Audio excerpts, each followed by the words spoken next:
يهده الله فلا مضل له ومن يضلل فلا هادي له ونشهد أن لا إله إلا الله وحده لا شريك له ونشهد أن سيدنا ومولانا محمدا عبده ورسوله أما بعد فأعوذ بالله من الشيطان الرجيم بسم الله الرحمن الرحيم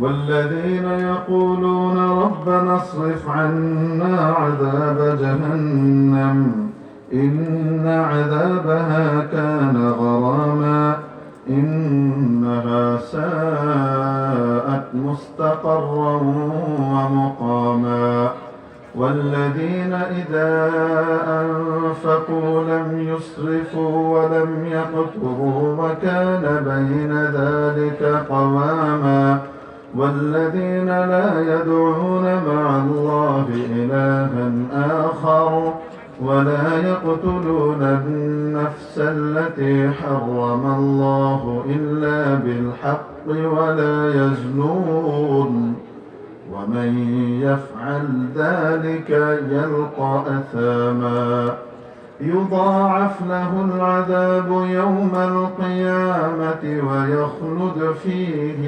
مهانا صدق الله مولانا العظيم ঐতিহ্যবাহী গুজাদিয়া সুতিয়াপাড়া ইসলামের আলো যুব উন্নয়ন সংগঠনের উদ্যোগে আয়োজিত আজকের এই চতুর্থ বার্ষিক তাফসীরুল কোরআন মাহফিলের সর্বজন শ্রদ্ধেয় মান্যবর সভাপতি মহোদয় ওয়াজিবুল ইহতারাম হাদারাতে উলামায়ে কেরাম ভবিষ্যৎ ওয়ারাসাতুল আম্বিয়া আজিজ তালাবা ধর্মপ্রাণ ধর্মভীরু সর্বস্তরের তাওহীদি জনতা পর্দার আড়ালের পরম শ্রদ্ধেয়া মা ও বোনেরা, আপনাদের সামনে মহাগ্রন্থ আল কোরআনুল কারীমের 19তম পারা থেকে কয়েকখানা আয়াতে কারিমা তিলাওয়াত করেছি। প্রিয় উপস্থিতি, সম্ভবত আমার আগের ভাই এই আয়াতে কারিমার আগের গুলোর আলোচনা সম্পন্ন করেছেন যে ইবাদুর রহমান মহাদয়াবানের বান্দা, তাদের বৈশিষ্ট্য কি, অর্থাৎ আল্লাহর বান্দা, আল্লাহর প্রিয় বান্দাদের বৈশিষ্ট্য। এখানে আল্লাহ পাক এভাবেও বলতে পারতেন ওয়া ইবাদুল্লাহ আল্লাযীনা ইয়ামশুনা আলাল আরদি হাওনা ওয়া ইযা খাতাবাহুমুল জাহিলুনা ক্বালু সালামা। আল্লাহর বান্দারা, আল্লাহর প্রিয় বান্দারা, এটাও তো বলতে পারতেন। তা না বলে বলেছেন ওয়া ইবাদুর রহমান, রহমানের বান্দারা। এর অর্থ হলো এই, ইঙ্গিত করেছেন লফজে আল্লাহর ভিতরে যেহেতু এটি আল্লাহ পাকের ইসমে জাত, ইসমে জাতি হওয়ার কারণে এর ভিতরে রহমানিয়ত, কাহারিয়ত, গফফারিয়ত, জব্বারিয়ত সবকিছুই শামিল। আল্লাহ যে মহা ক্রোধান্বিত, আল্লাহ পাক যে মহা শাদীদুন যুনতিকাম, বড় কঠোর এবং প্রতিশোধ পরায়ণ, এই অর্থগুলো আল্লাহ শব্দের মধ্যে বিদ্যমান। কিন্তু রহমান, আল্লাহ পাকের এই নামের ভিতরে শুধু রহমত আর রহমত, রহমত আর রহমত ইঙ্গিত করা হয়েছে। সামনের বৈশিষ্ট্যগুলো যারা ধারণ করবে তারা রব্বুল আলামিনের রহমত এবং করুণা ধন্য হবে, পদে পদে মাবুদের রহমত তাদেরকে ঢেকে নেবে। 5টি বৈশিষ্ট্য আমার ভাই আপনাদের সামনে বলে গিয়েছেন। 6 নম্বর বৈশিষ্ট্য, খরচ করার সময় কিপটামিও করে না। কার্পণ্যও করে না, আবার অতিরঞ্জন করে অপচয় করে না। তারা কি করবে না? অপচয়ও করবে না। যেখানে 10 টাকা লাগে সেখানে 30 টাকা লাগাই দিল, এটাও করবে না। আর 10 টাকার ভাড়া সেটারে গুতায় গাতায় 5 টাকায় নামানোর জন্য ঠেলাঠেলি করা, এই আকাম এটাও করবে না। বরং মধ্যপন্থা অবলম্বন করবে। খরচের ক্ষেত্রে কি করবে? মধ্যপন্থা অবলম্বন করবে। যেখানে খরচ করার জায়গা সেখানে যতটুকু লাগে সেটার ভিতরে কোনো কার্পণ্য করবে না, সেখানে হাত খুলে খরচ করবে। কিন্তু আবার হাত খুলে খরচ করতে গিয়ে অপ্রয়োজনীয় খরচ করে নিজের বাগাড়ম্বর দেখানো, এটাও সে করবে না। والذين إذا أنفقوا لم يسرفوا ولم يقتروا وكان بين ذلك قواما।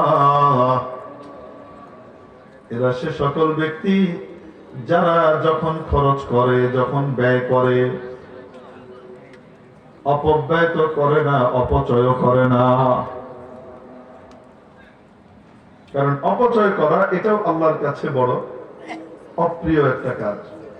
আর অপব্যয় করা, যেখানে প্রয়োজন নাই খামাখা খরচ করতেছে, প্রয়োজনের জায়গায় অতিরিক্ত খরচ করা, এটাও আল্লাহর কাছে অপ্রিয়। আর যেখানে প্রয়োজনই নাই সেখানে খরচ করছে, তো এটা কি? অপব্যয়। ওটা যদি কেউ করে তাহলে আল্লাহ পাক কোরআনে কারীমে বলেছেন উনি শয়তানের ভ্রাতা। ইন্নাল মুবাদদিরিনা কানু ইখওয়ানাশ শায়াতিন। নিশ্চয় অপব্যয়কারী যারা, তারা শয়তানের ভাই। আমার দাদি এই আয়াতের অনুবাদ করতেন, আমি পড়ছি বহুত পরে, দাদের কাছে এই অনুবাদ শুনতে শুনতে মাথায় অপব্যয়কারীগণ শয়তানের ভ্রাতা, মানে উনি ওই যে বাংলা তর্জমায় যা পড়ছেন ওইটি। ওটা ভাই বললে হবে না, কি বলতে হবে? ভ্রাতাই বলতে হবে। আমি যদি বলছে যে এটা তো শয়তানের ভাই, না তুমি ভাই কাউকে লেগে, এটা কোরআন শরীফ, এটার ভিতরে উচ্চাঙ্গের বাংলা বলতে হবে। অপব্যয়কারী শয়তানের ভ্রাতা। অপব্যয় আর অপচয় দুটার ভিতরে পার্থক্য কি? যেখানে ব্যয়ের দরকারই নেই সেখানে ব্যয় করছে। আর অপচয় মানে এক বদনা পানি দিয়ে ওযু হয়ে যায়, কল খুলে রেখে 10 বদনা নষ্ট করছে। যারা আল্লাহওয়ালা বুজুর্গ, তারা এই খুঁটিনাটি ছোট্ট জিনিসগুলোর প্রতিও লক্ষ্য রাখেন। হযরত আকদাস ফিদাই মিল্লাহ আওলাদ রাসূল হযরত মাওলানা সৈয়দ আসআদ সাহেব মাদানী রাহমাতুল্লাহ আলাইহি দেখেছি টেপে ওযু করছেন, টেপ ফেলে পানি নিচ্ছেন, নিয়ে হাত ধুয়ে আবার টেপ করতেছেন, আবার বন্ধ করতেছেন, আবার টেপ করতেছেন, আবার বন্ধ করতেছেন। মানে এক ফোঁটা পানিও নষ্ট হবে সেটা করতে দিচ্ছেন না, অথচ ছাড়লে আমরা তো অহরহ করি। ইসরাফ, অপচয়। নবী পাক সাল্লাল্লাহু আলাইহি ওয়াসাল্লাম কে যখন প্রশ্ন করা হলো, ইয়া রাসূলুল্লাহ, ওযুর ভিতরে একটু অতিরিক্ত করলে অসুবিধা কি? পানি তো আছে, যদি পানি পর্যাপ্ত থাকে, পুকুরের পাড়ে যদি করি পানিটা শেষ হচ্ছে না, পুকুরের পানি পুকুরেই তো যাচ্ছে। নবীজি সাল্লাল্লাহু আলাইহি ওয়াসাল্লাম শিখেছেন, ওয়ালাউ কুনতা আলাল বাহর আও কামা ক্বাল আলাইহিস সালাতু ওয়াসসালাম, যদি তুমি সাগরের পাড়ে হও তারপরেও অতিরিক্ত করো না, যা আছে ততটুকুই করো। ওয়ালাম ইয়াকতুরু, এক তো তারা অপচয় করে না, আবার তারা কি করে না? কার্পণ্য করে না।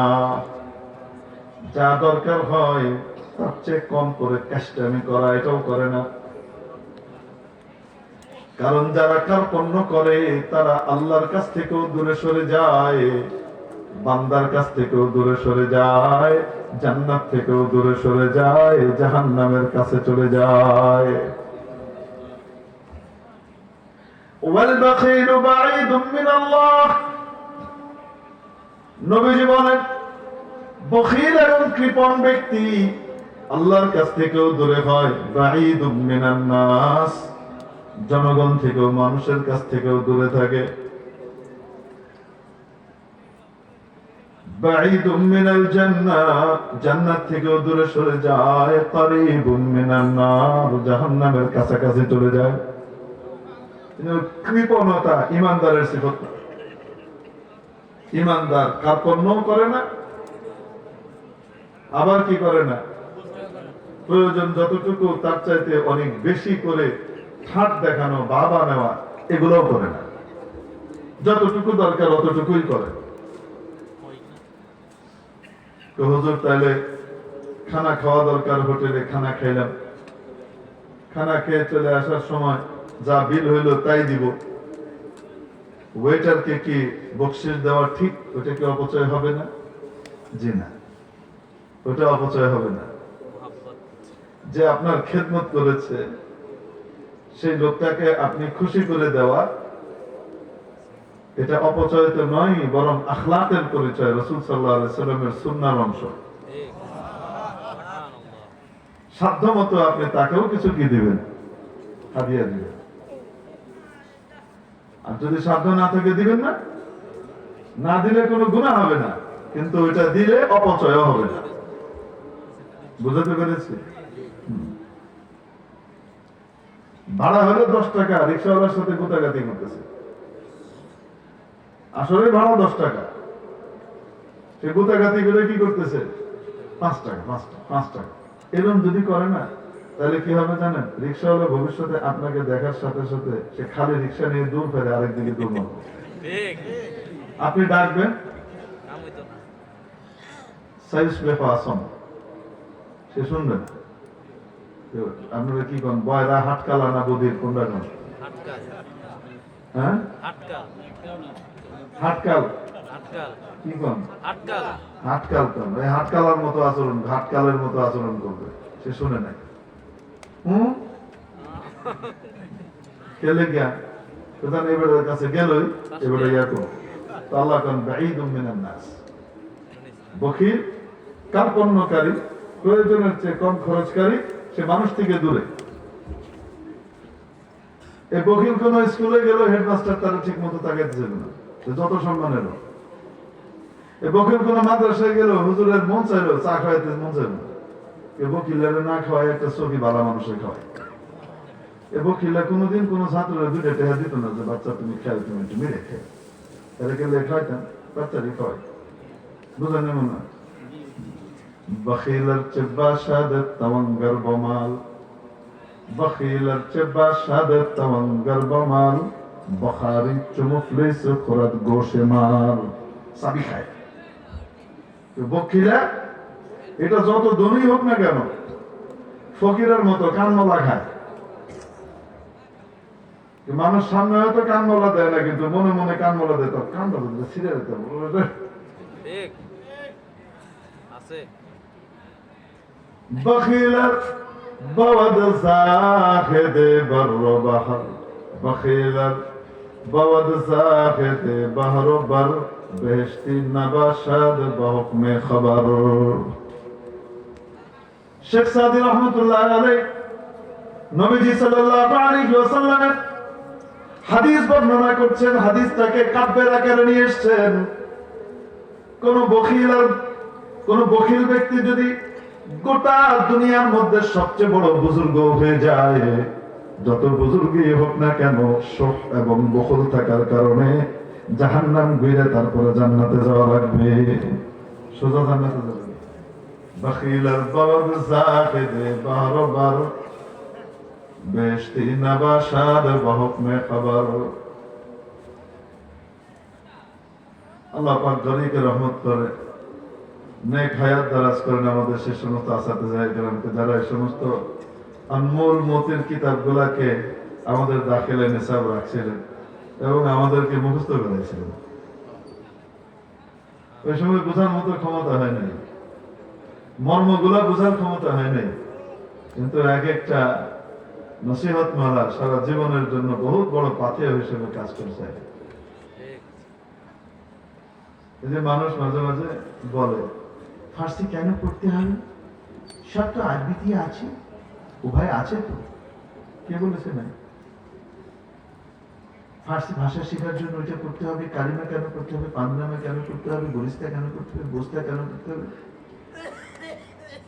এ আল্লাহর বান্দা বুঝেই না যে এটা শুধু ভাষা হিসেবে এটাকে রাখা হয় নাই, বরং ছোট্ট বাচ্চাকে জীবনের প্রতিটি ক্ষেত্র সম্পর্কে তার অঙ্কুরেই তার ভিতরে এই আখলাকিয়াতের বীজকে ঢুকিয়ে দেবার জন্য এই কিতাবগুলো রাখা হয়েছে, শুধু ভাষার জন্য না।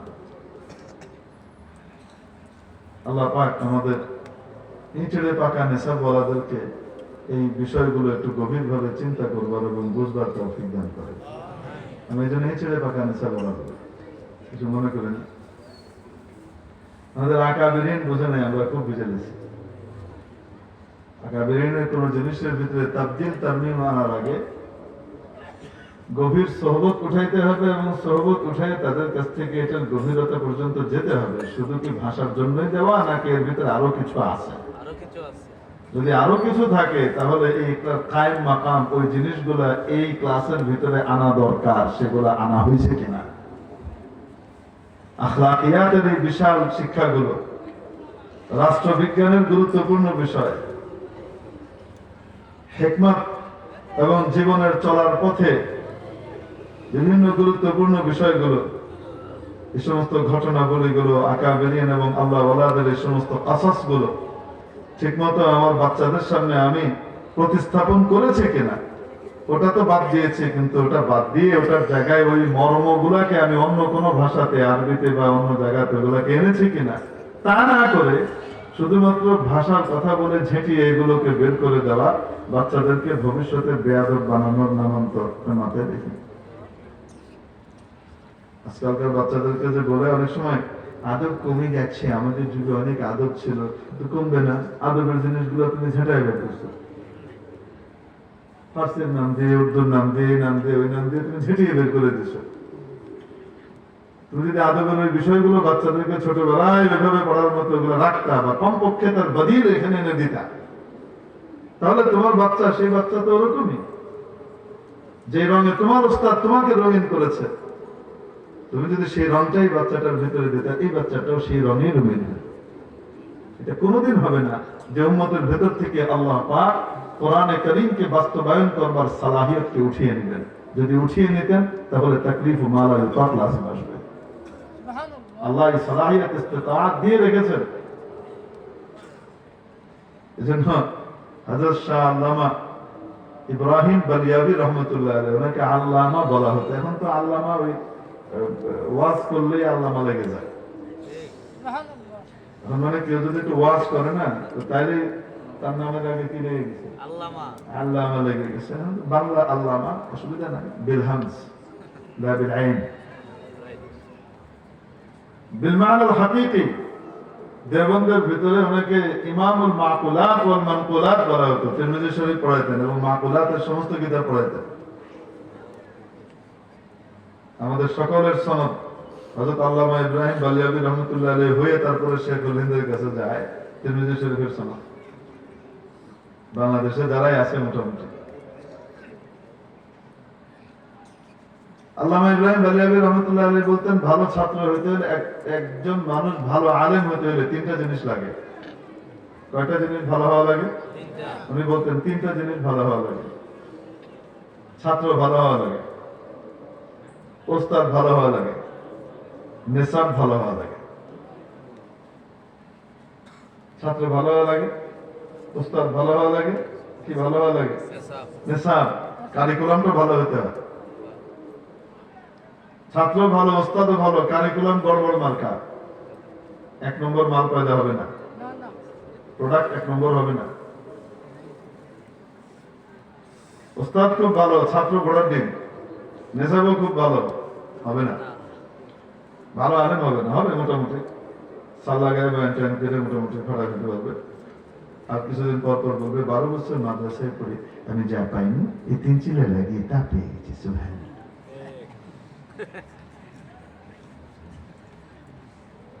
এই টাইপের বেকার কথা বলবে, আর সামনের এই জেনারেল লাইনের ভাইগুলার মাথা নষ্ট করে তারা মনে করবে এই দাওয়াতের মেহনতি একমাত্র জান্নাতে নিবি, এইটাই ইমানের পথ, এছাড়া মনে হয় ইমানের আর কোনো পথ নেই। এই টাইপের গোমরাহি গুলা, এই থার্ড ক্লাস টাইপের লোকগুলা যখন সাল লাগায় গিয়ে যখন জেনারেল লাইনের মানুষের সামনে এই কথাগুলো বলে, তারা এরকম 12 বছরে যাবে 4 মাসে যাবে। অতএব চিল্লা লাগানি কত গুরুত্বপূর্ণ, চিল্লা লাগানি তো আসলেই অনেক বেশি দরকার আমাদের আম মানুষের জন্য। ইমানের মেহনত করবার জন্য দাওয়াত ও তাবলীগের মেহনত বহুত বড় নিয়ামত আল্লাহর পক্ষ থেকে। কিন্তু এইটাই দিনের একমাত্র পথ, ঈমান হাসিলের একমাত্র পথ, আর কোনো পথ নাই। তাহলে তাবলীগ তো 100 বছর আগেই মেহনত শুরু হয়েছে, তার আগ পর্যন্ত কি সবাই বেঈমানি ছিল, ঈমান থাকে নাই? কি মনে হয় আপনার? এই জন্য এই সমস্ত চিন্তা চেতনাকে কি করতে হবে? সহি করতে হবে। যাই হোক, ওই জন্য বললাম যে উস্তাদ খুব ভালো, ছাত্র ঘোড়ার দিন, নেশাবও খুব ভালো, ওই যে এই টাইপের হবে 12 বছরে যা পায় না সে এনে এসে তা পেয়ে গেছে, এই বায়ন দেয়। আর সামনে যারা বসে তারা মনে করে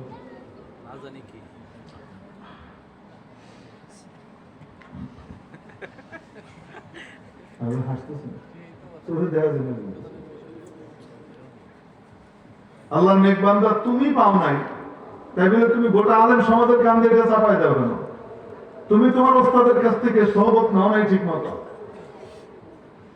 তো তুমি এটা গোটা আলেম সমাজের কান্দে কেন চাপাই দেবে? তো মনে করতেছে এলমি লাইনে যারা মেহনত করে তাদের মনে হয় তেমন কিছু।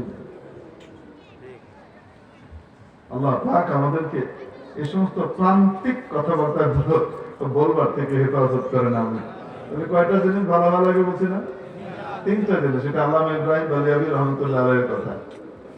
ছাত্র ভালো ভালো লাগে, ওস্তাদ ভালো ভালো লাগে, আর কি ভালো ভালো লাগে? আল্লামা ইব্রাহিম বালিয়াবি বলেন ছাত্রকে তো কিছু বলা যায় না, বললে ফট করে উঠে আন্দোলন করবে। এই উস্তাদ ভালো না, এই উস্তাদ কি করবে? খালি মারধর করে, বেশি কড়াকড়ি করে, তারে কিছু করা যায় না। আচ্ছা ঠিক আছে, ভালো উস্তাদ, তার মাখরার শেষ নাই, এটা না হলে ওটা, ওটা না হলে একটু এদিক ওদিক হলে থাকতাম না, এলাম জমজা। তখন তারা নেওয়ার জন্য বহুত মানুষ বয়ে দিয়েছে, তারও কিছু করা যায় না। বেচারা নেশা, এই বেচারা তো কিছু কইতে পারে না, আঁকা বেরিন সুন্দর নেশা বানায় ছেয়ে গেছে, এটার ভিতরে যে যেমনি মন চায় এমনি কি করে, কাটাই ছেড়ে ঢুকায় বের করে এই করে এই করে। বেচারা নেশা ভেতার কিছু কইতে পারে না, এ কইতে পারলে না দোলেন দিল, বুঝলেন মনে হয়। জন্য নেশাবের ভিতরে অবশ্যই যুগোপযোগী করবার দরকার আছে, কিন্তু যুগোপযোগী করতে গিয়ে আকাবেরিনের এক এক কিতাব এবং বিষয়গুলোকে এক এক শ্রেণীতে দাখিল করবার মূল কারণগুলো এবং আশপাশের অন্যান্য বিষয়গুলো সামনে রাখতে হবে, যেন এমন না হয় যে আমি ওনারা অনেক কিছু সামনে রেখে, কয়েকটা বিষয় সামনে রেখে একটা কিতাবকে ঢুকিয়েছেন, আমি ওইটাকে শুধুমাত্র একটা জিনিসের দিকে খেয়াল করে ওই জিনিসটা তো এখন আর দরকার হচ্ছে না তাই এটা বাদ দিয়ে দিলাম, তাহলে ওই অনেকগুলো বিষয় থেকে বাচ্চা মাহরুম। সংশোধনের দরকার আছে, কিন্তু সংশোধন করতে গিয়ে মহা ছেড়ে পাকা বনে যাওয়া ঠিক না। আল্লাহ পাক আমাদেরকে বুঝবার তৌফিক দান করেন। এটা আপনাদের বিষয় না, কিন্তু বলে ফেললাম, কেন বললাম তাও জানি না, আল্লাহ পাক বলাইছেন তাই বলছি। তো তাহলে কৃপণ ব্যক্তি সে জাহান্নাম থেকে, জান্নাত থেকেও দূরে, আল্লাহ থেকেও দূরে, মানুষজন থেকেও দূরে। আর সখী ব্যক্তি, দানশীল ব্যক্তি, যে 1 টাকা 10 টাকা ভাড়া হলে অতিরিক্ত আরো 5 টাকা দিয়ে দেয়, ন ভাই 15 টাকা যাও, ন ভাড়া 10 টাকা দেয়, কত? 15 টাকা সখী হিসেবে দিয়ে দেয়। আল্লাহ তাআলা, আল্লাহ নবী কি বলেন? আস-সাখিয়্যু করিবুম মিনাল্লাহ, তার এই কাজটা আল্লাহর কাছে খুব প্রিয়। করিবুম মিনান নাস, সে মানুষজনের কাছে প্রিয়, মানুষজন তাকে পছন্দ করবে। এরকম 2 বেটা খাড়ায় রয়েছে, ওই যে আগের জন আর একজন, রিক্সা একটা মাত্র খালি, তখন তো দেখি রিক্সাওয়ালা কার দিকে যাবে? হ্যাঁ, যে কার্পণ্য করে তার দিকে যাবে, তার কাছে যাবে। একদিন দিছে, এখন দৌড় ওদিকে যাবো, একাই না তোমার আমি আগে ডাকছি না, আগে ডাকলে কি আমি কেমন গোলাম, আমরা ডাকলে আমার কেমন লাগবো? আমি হারালে বলবে কি বলবে না? করিবুম মিনান নাস করিবুম মিনাল জান্নাহ, নবীজি বলেন জান্নাতেরও কাছে, বাঈদুম মিনান নার, জাহান্নাম থেকে অনেক দূরে। তাহলে খরচ করার সময় কি করে? মধ্যপন্থা অবলম্বন করে। والذين إذا أنفقوا لم يسرفوا ولم يقتروا وكان بين ذلك قواما والذين لا يدعون مع الله إلها آخر। এই এতক্ষণ পর্যন্ত যা বলা হয়েছে এগুলা আখলাকিয়াত। উপরের দিকে লক্ষ্য করে দেখবেন কি বলছে, আখলাকের ব্যাপারগুলো বলছে। وعباد الرحمن الذين يمشون على الأرض هونا وإذا خاطبهم الجاهلون قالوا سلاما والذين يبيتون لربهم سجدا وقياما। এটা মিন ওয়াজহিন ইবাদত, মিন ওয়াজহিন আখলাক। মিন ওয়াজহিন আখলাক মানে কোন ব্যক্তি যখন তাহাজ্জুদ আদায় করে আল্লাহ যেমন তার উপরে খুশি হন, মানুষও তাকে শ্রদ্ধার দৃষ্টিতে দেখে।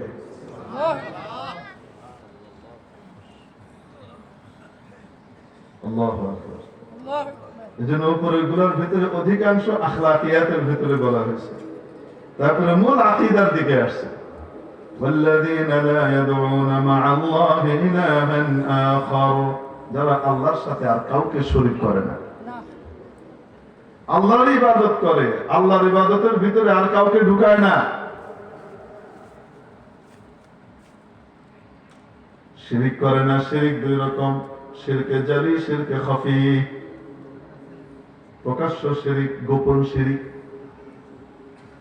নামাজ পড়তেছে, শয়তান এসে কয়ে দিল, সুন্দর করে লোকজন দেখতেছে। সব সময় 5 বার করে সুবহান রাব্বিয়াল আলা বলে, লোকজন দেখতেছে, তাই এখন 11 বার 13 বার কইতেছে। এই যে অতিরিক্ত যে জায়গাগুলো ঢুকলো, এটা আল্লাহর খুশির সাথে অন্যের খুশি ঢুকাই ফেলছে।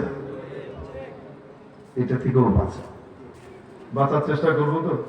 বলে হুজুর দাঁড়াইলে তো শয়তান একা মেসে দেখতেছে, তো কি করুন? চেষ্টা করতে হবে। আল্লাহ আল্লাহ ছাড়া তো আর কেউ বিনিময় দিব না। কেউ দেখলো কি না দেখলো কিচ্ছু আয় যায় না। এটা মনের ভিতরে আনা আর করতে থাকা, করতে থাকা, মনে আইলেও বাঁচতে থাকা, করতে থাকা। একটা সময় আসবে এটা আদত হয়ে যাবে, অভ্যাস হয়ে যাবে, তার কিছুদিন পরে ইবাদত হয়ে যাবে। হাকিম মুহাম্মদ থানভী রাহমাতুল্লাহ আলাইহি বলেন, শয়তানের এই ধোঁকায় পড়ে যে আমার ভিতরে রিয়া চলে আসতেছে, মানুষ দেখে ফেলবে, মানুষ দেখলে আমার ভালো লাগে, তো তাহলে আল্লাহর সাথে তো মানুষও শরীক করে ফেললাম, এটার কারণে তো আমি সওয়াব পাবো না। হাকিম মুহাম্মদ থানভী বলেন, শয়তানের এই ধোঁকায় পড়া যাবে না। যে শয়তান এখন বলবে, যেই দিন 1 নম্বর করে পারো একটু আল্লাহর জন্য, সেই দিন দিয়ে নামাজ শুরু করুন, তাহলে জীবনে কোনোদিন তুমি নামাজ পড়তে পারবা না।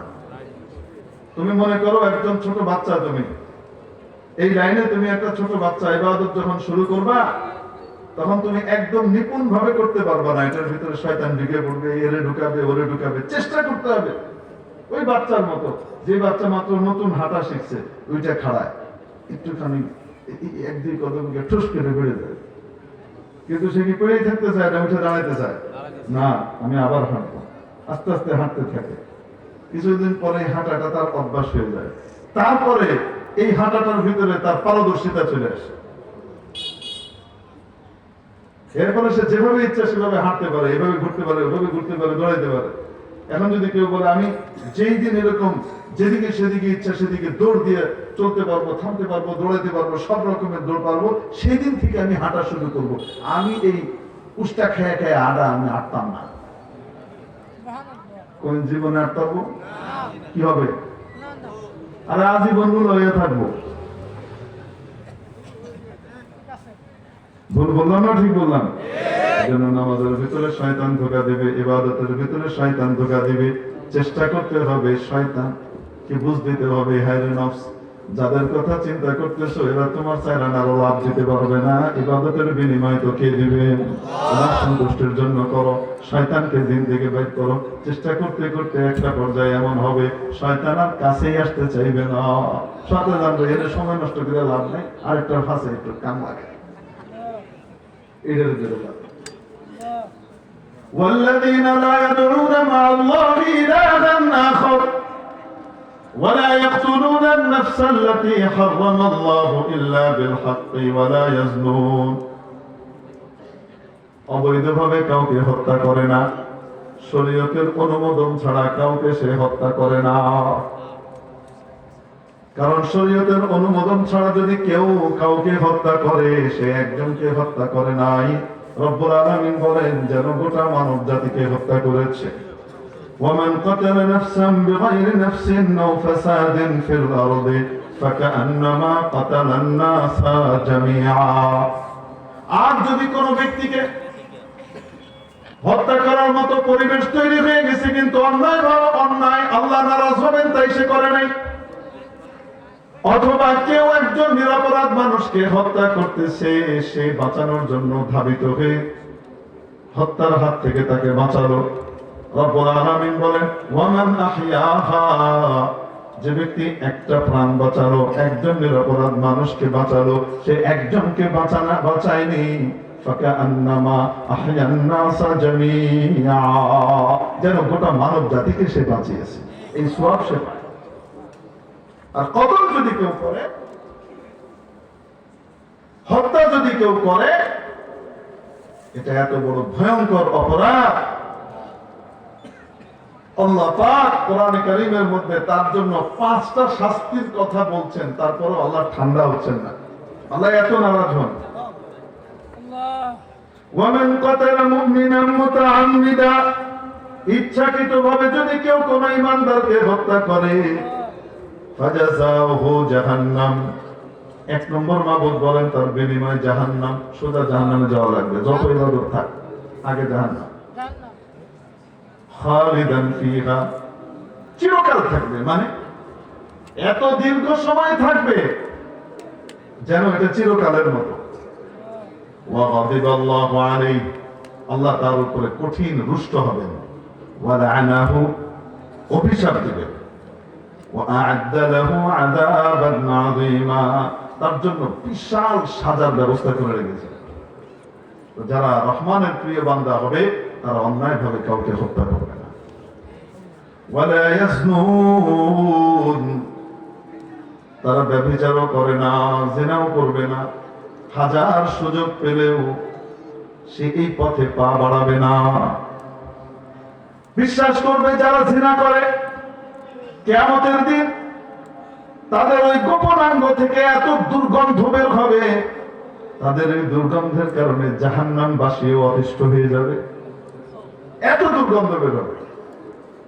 গোটা হাসরবাসী দেখতে পাবে দুনিয়াতে তো খুব ভালো মানুষ গেলে দেখাইতো আর এই কাজ করতো, সবাই দেখবে, বাবা মা দেখবে, সন্তানরা দেখবে, নাতিপুতিরা দেখবে। আল্লাহর ভয়ে তারা জিনা করে না, ব্যভিচার করে না। রাসূল পাক সাল্লাল্লাহু আলাইহি ওয়াসাল্লাম ফজরের নামাজের পরে রাতের যে স্বপ্নগুলো দেখতেন বা কেউ দেখলে সেটা শুনতেন, নিজে দেখলে বলতেন, কেউ দেখলে সেটা শুনতেন। একদিন স্বপ্ন বর্ণনা করতেছেন যে আমাকে স্বপ্নে দেখে 2 ফেরেশতা আসলো। মনে রাখবেন নবীর স্বপ্ন কিন্তু ওহী, নবীর স্বপ্ন কি ওহী, আমার আপনার স্বপ্ন কিন্তু ওহী না, সাবধান। এজন্য ইব্রাহিম আলাইহিস সালাম যে স্বপ্ন দেখছেন জবাই করা, কোরবানি করা, সেটা ওহী ছিল। আমি আপনি স্বপ্নে দেখলে তোমার পুত্রে আমার জন্য জবাই করো,